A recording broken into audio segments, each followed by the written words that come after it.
सभी भक्तजनों को जय श्री कृष्ण। श्री सुखदेव जी कहते हैं, परीक्षित, भगवान बलराम जी के मन में ब्रज के नंदलाला आदि स्वजन संबंधियों से मिलने की बड़ी इच्छा और उत्कंठा थी। अब वे रथ पर सवार होकर द्वारिका से नंद बाबा के ब्रज में आए। इधर उनके लिए ब्रजवासी गोप और गोपियां भी बहुत दिनों से उत्कंठित थी। उन्हें अपने बीच में पाकर सबने बड़े प्रेम से गले लगाया। बलराम जी ने माता यशोदा और नंद बाबा को प्रणाम किया। उन लोगों ने भी आशीर्वाद देकर उनका अभिनंदन किया, यह कहकर कि बलराम जी तुम जगदीश्वर हो, अपने छोटे भाई श्री कृष्ण के साथ सर्वदा हमारी रक्षा करते रहो। उनको गोद में ले लिया और अपने प्रेमाश्रुओं से उन्हें भिगो दिया। इसके बाद बड़े बड़े गोपों को बलराम जी ने और छोटे छोटे गोपों ने बलराम जी को नमस्कार किया। वे अपनी आयु, मेल जोल और संबंध के अनुसार सबसे मिले जुले। ग्वाल बालों के पास जाकर किसी से हाथ मिलाया, किसी से मीठी मीठी बातें की, किसी को खूब हंस हंस कर गले लगाया। इसके बाद जब बलराम जी की थकावट दूर हो गई, वे आराम से बैठ गए। तब सब ग्वाल उनके पास आए।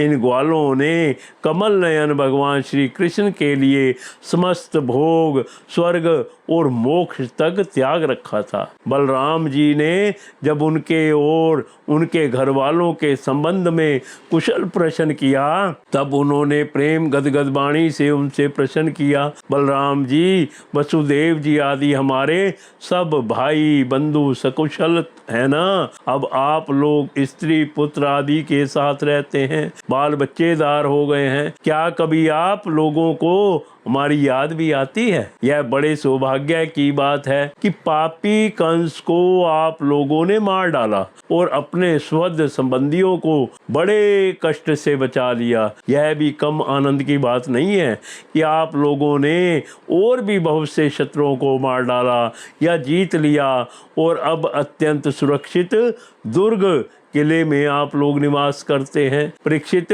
भगवान बलराम जी के दर्शन से, उनकी प्रेम भरी चितवन से गोपियां निहाल हो गई। उन्होंने हंसकर पूछा, क्यों बलराम जी, नगर नारियों के प्राण वल्लभ श्री कृष्ण अब सकुशल तो है ना?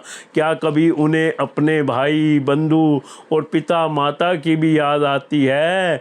क्या वे अपनी माता के दर्शन के लिए एक बार भी यहाँ आ सकेंगे? क्या महाबाहु श्री कृष्ण कभी हम लोगों की सेवा का भी कुछ स्मरण करते हैं? आप जानते हैं कि स्वजन संबंधियों को छोड़ना बहुत ही कठिन है, फिर भी हमने उनके लिए माँ बाप, भाई बंधु, पति पुत्र और बहन बेटियों को भी छोड़ दिया। परंतु प्रभु, वे बात की बात में हमारे सौहार्द और प्रेम का बंधन काटकर हमसे नाता तोड़कर परदेश चले गए। हम लोगों को बिल्कुल ही छोड़ दिया। हम चाहती थी उन्हें रोक लेती, परंतु वे कहते हैं कि हम तुम्हारे ऋणी हैं, तुम्हारे उपकार का बदला कभी नहीं चुका सकते। तब ऐसी कौन सी स्त्री है जो उनकी मीठी मीठी बातों पर विश्वास ना कर लेती? एक गोपी ने कहा, बलराम जी, हम तो गांव की गंवार ग्वालिनी ठहरी, उनकी बातों में आ गई, परंतु नगर की स्त्रियां तो बड़ी चतुर होती हैं, भला वे चंचल और कृत धन श्री कृष्ण की बातों में क्यों फंसने लगी? उन्हें तो वे नहीं छका पाते होंगे। दूसरी गोपी ने कहा, नहीं नहीं सखी, श्री कृष्ण बातें बनाने में तो एक ही हैं। ऐसी रंग बिरंगी मीठी मीठी बातें गढ़ते हैं कि क्या कहना। उनकी सुंदर मुस्कुराहट और प्रेम भरी चितवन से नगर नारियां भी प्रेमावेश से व्याकुल हो जाती होंगी और वे अवश्य उनकी बातों में आकर अपने को निछावर कर देती होंगी। तीसरी गोपी ने कहा, अरे गोपियों, हम लोगों को उसकी बात से क्या मतलब है? यदि समय ही काटना है तो कोई दूसरी बात करो।